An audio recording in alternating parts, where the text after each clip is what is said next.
Hi everybody, Dan Illman here with the DRF Bet Sunday Race of the Day. Race number 9 at Santa Anita. It's the Astra Stakes for fillies and mares on the turf. If you're betting this nice Santa Anita card from home, please consider DRF Bets. A $200 free bet with no deposit required is just waiting for you when you go to drf.com/join and use the promo code FREEBET09. Let's take a look at this field, and it's a pretty big and competitive field for Sunday's DRF Bets Race of the Day. And if you head on over to the Race of the Day event page on drf.com, you can download free formulator past performances for this race. We're traveling 1.5 miles. Let's take the field in post position order. Trainer Richard Baltas won this race last year with Goodyear 4 Roses. He trains the 1 Lucy D and the 2 Queen Blossom. Lucy D needed 8 tries to get through her open non-winners of one other than condition. She did so last time out with a co-career best buyer speed figure of 81, but she's going to have to do a heck of a lot better as she faces tougher competition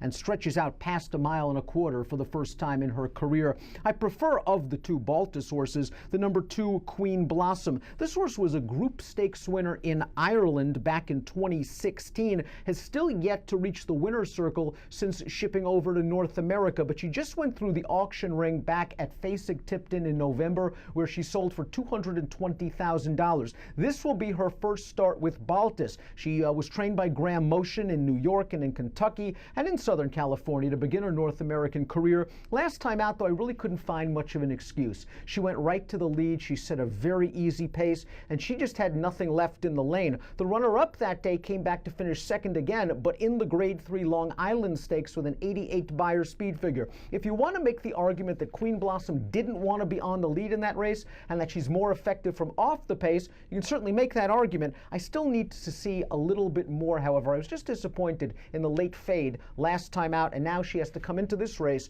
off a bit of a layoff. The number 3, Lamont Agree, really is going to appreciate this 1.5 mile distance. When you watch her run, she is just a grinding type, and it is up to the jockey to start asking her for run very early. And I'm talking about when the field enters the final turn, about 3 to 3.5 furlongs out. Lamont Agree comes out of the Grade 3 Red Carpet Handicap on November the 23rd, where she was 3 wide and in between horses on the back stretch. She was under the whip, as she usually is on the turn, and then she came with a grinding bid after a 4 wide move turning into the stretch. It was an okay performance all in all. It resulted in a career best buyer speed figure. Now she's with a solid trainer in Owen Hardy. Consider, though, and we'll talk more about the red carpet later in this analysis, that pace fell apart. Lamont Agree was coming from mid-pack or a little bit further behind. She might have been aided by that pace, and she might not get a similar situation here. Still, this is a consistent horse that must be considered underneath, at the very least, in single race exotics. Let's see what the Timeform US Pace Projector has in store for this race. We've got 3 horses out there on the lead. The pace expected to be fair.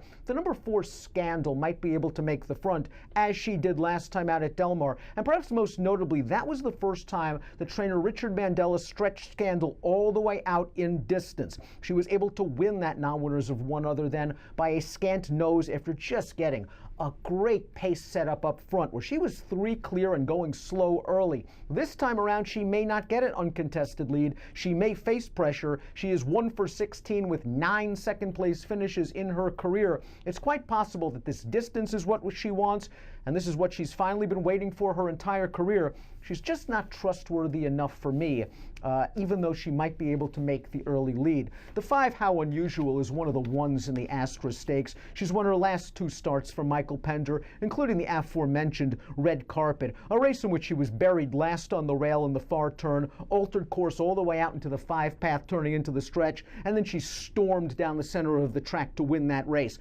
Again, she might have been aided by a very strong pace up front, but it was nice to see 2 starts back that she was adaptable to the pace situation and could stay closer to the pace and still could keep a kick on home strongly. Her last 2 buyers very solid, 92.88. You give How Unusual a solid pace scenario, she's going to come running in the end. The 6 is Plain Air, going out for Bob Baffert. We're not used to seeing Baffert with turf horses. I believe he's only 1 for 30, according to Formulator, over the past year on the turf. Plain Air is shipping in from Italy, where she compiled an enviable record, 7 wins from 10 starts, and her game over there was speed. She goes right to the front, and the Timeform US pace projector can't really rate foreign horses, so maybe the 6 Plain Air is going to be the one to try to take this field wire to window. She was second last time out at a very short price in Italy, however. We've talked about it many times on Stakes Previews, Race of the Days here on DRFTV.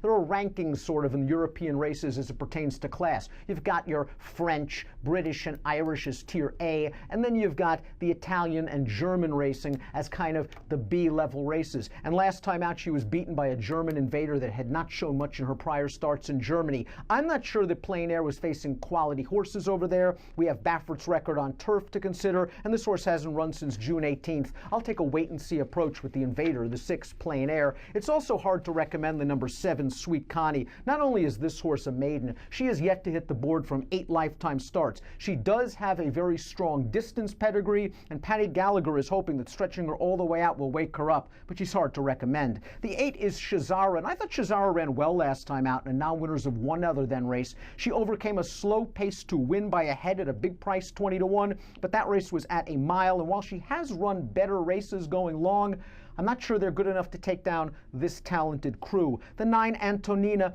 I think she has excuses for her last 2 races. A mile last time out was a bit short. She had some traffic issues 2 starts back. She's relatively lightly raced, and perhaps you can make the argument that she has some upside potential, but her speed figures are still rather light. And as a 6-year-old with only 9 starts and her only lifetime wins coming against very questionable competition in Peru, I'm not sure, again, she's ready for this group. Estrachada is going to be very tough in this race for trainer Mike Pipe.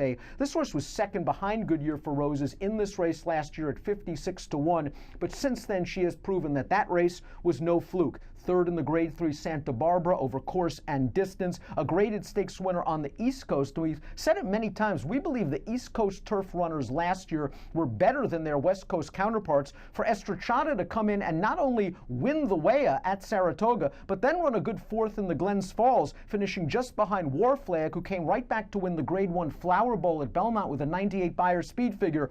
It showed that Estrachada is pretty good. She is going to have to deal with the layoff, but this horse has just faced better horses on the turf than what she's going to be facing in her seasonal debut. Evo Campo is a very intriguing runner for Paddy Gallagher. She rounds out the field. This is a filly that once they stretched her out in distance, in the spring and summer of 2016, she won 3 of 4 starts going into that Santa Barbara where she beat Estrachada. Then she went on a long layoff. You can look at Evo Campo one of 2 ways. One, you can say she's just had physical problems, she hasn't come back any good. I'd rather take another approach. Since that layoff, Paddy Gallagher tried desperately to find a good tightening spot to lead into the red carpet.